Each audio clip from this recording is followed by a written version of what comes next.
Mm. Good morning, everybody. Which kids? I don't not mine because they don't watch me. They don't watch me either. Yeah, well, Your kids don't. of course they don't. No, neither do mine. All right. Let's see. Anything you want to get going before I start talking? Oh, wait. Yeah. There's still no inventory.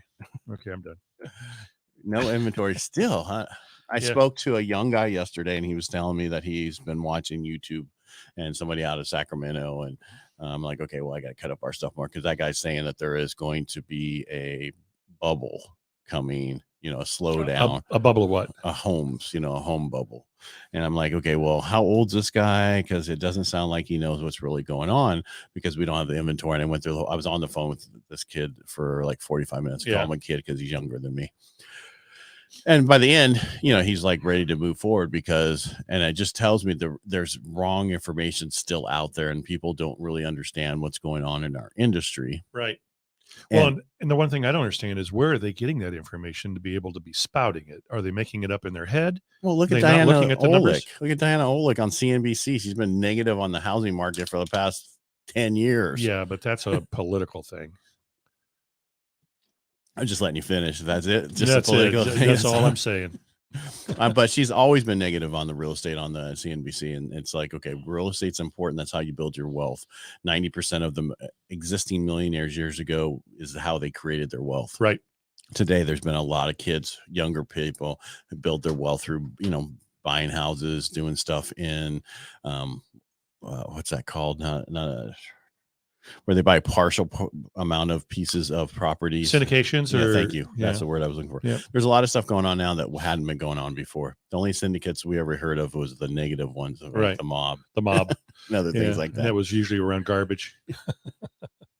But yeah, so there's just a lot of wrong information still out there. So understand that we're not having a bubble. Yes, we've had a slowdown of people because there's no inventory. Well, if we did have a bubble, what would the bubble be? Opportunity. Well, that was bubble burst a while ago. That was it's still there to a certain point, but you're just not getting anything from the seller. You still have an opportunity right now because there just isn't enough homes. People are scared because rates went up again, but rates have been coming down this week. Right. Once people see the economy where we're going with recession and everything, and that's the other key. He was like, well, we're going to be in a recession. I go, yes, but if you look back at the last 14 recessions, only 2 of them were we negative. The Great Recession, where we went down for 6 years of the time, right? And then the other one was the SNL, not silent crisis, but that was savings and loans, and that was in the 89, 90 or whatever. Mm-hmm. And that one was flat. We didn't lose anything, but other than that, we've always went up in real estate during a recession, and rates have dropped. Right. That's just how that works. Yeah, and that's about to start happening. We're here, we're in it, but remember, they're looking at numbers from 2 months ago. Right. I mean, if you look at today's reports that came out, we had unemployment reports came out.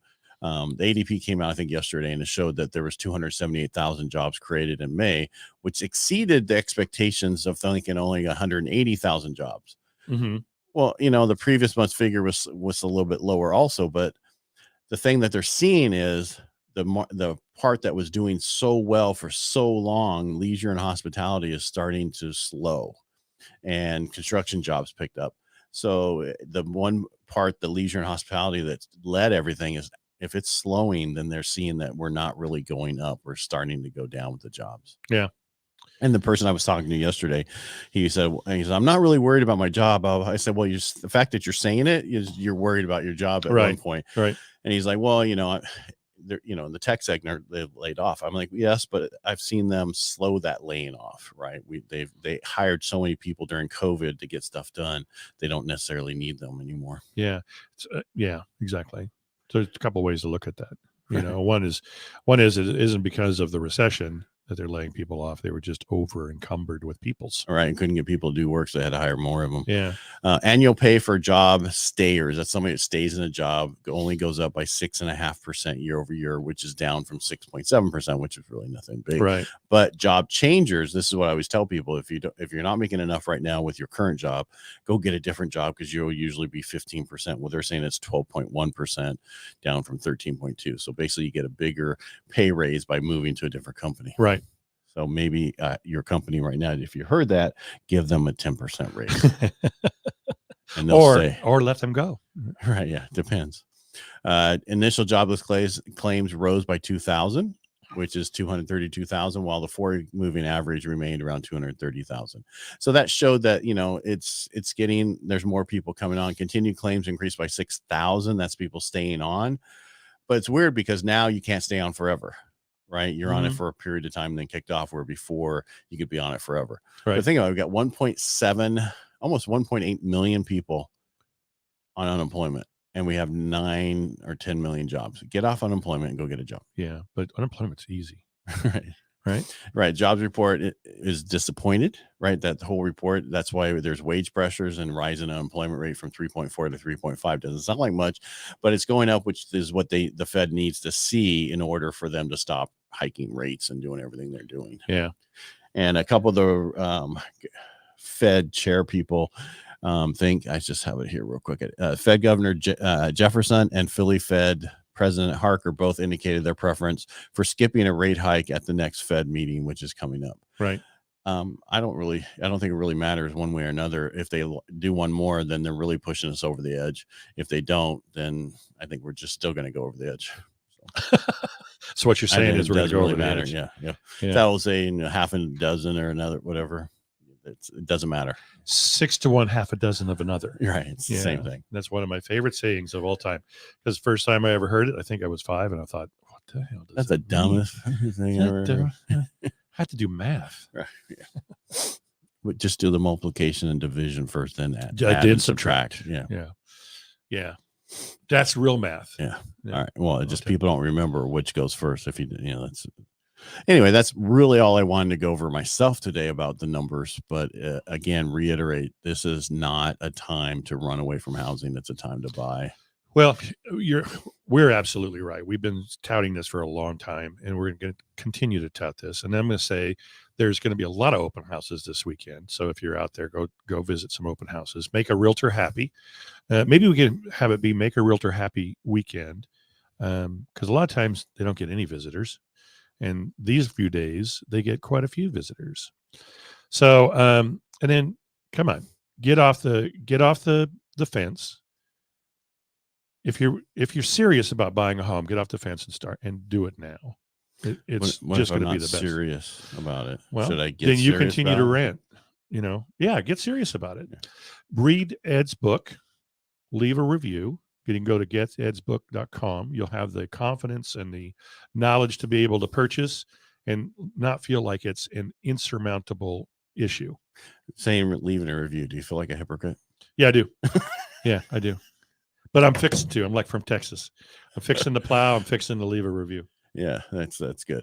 I talked to some people about Texas and how actually at Rotary and how people are leaving there because of the taxes in Texas, the property taxes and how they're going up. And so they're just, and I talked to so many other people who are like, I don't really like the politics of California, but I like to see my kids.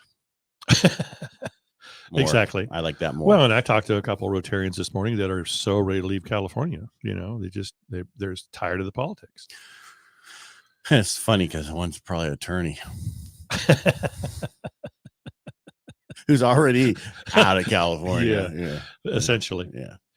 No, and I understand it. But remember, whenever a pendulum swings one direction, it eventually swings back the other way.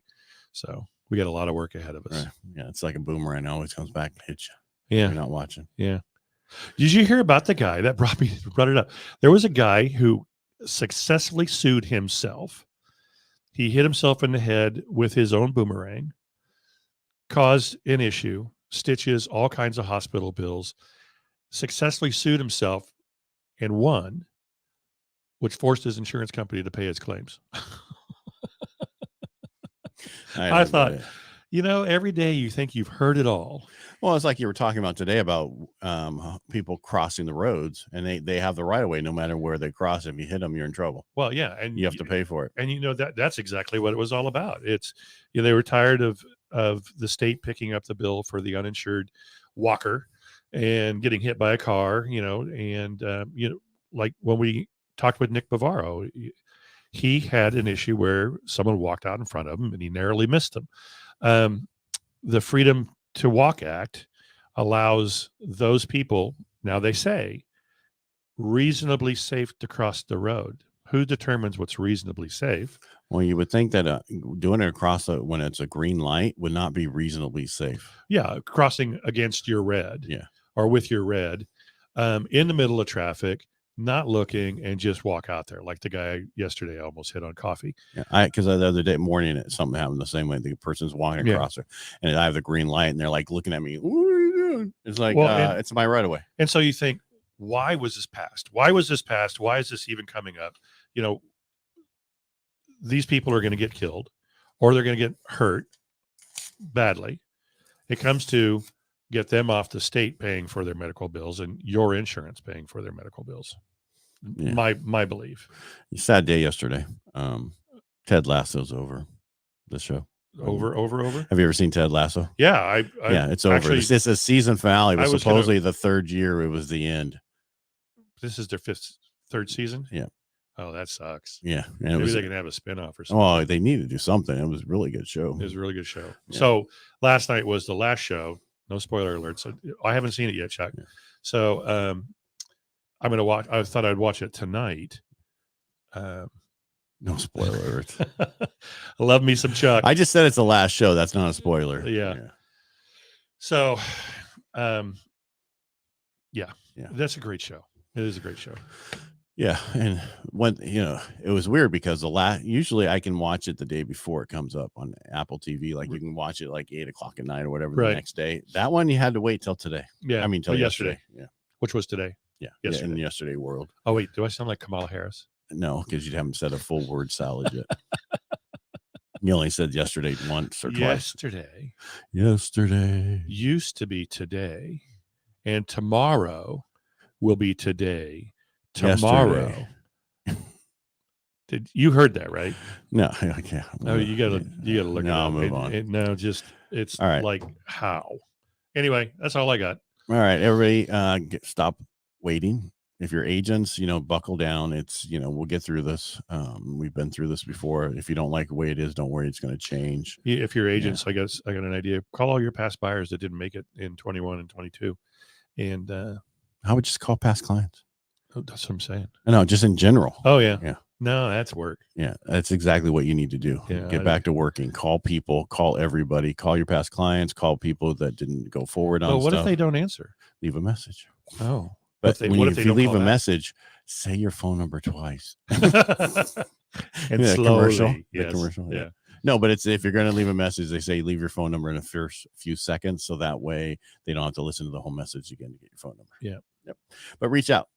And actually, if you have nothing else to do, you should be reaching out to 22 people a week as a challenge to help mental health of people, because they want to be heard, and it would do nothing but help you in your business also. There you go. All right, everybody, make it a great day. Thanks for being here, Mike. See you all tomorrow. Thanks for always having me. Oh, it's a pleasure. Okay. I think it is.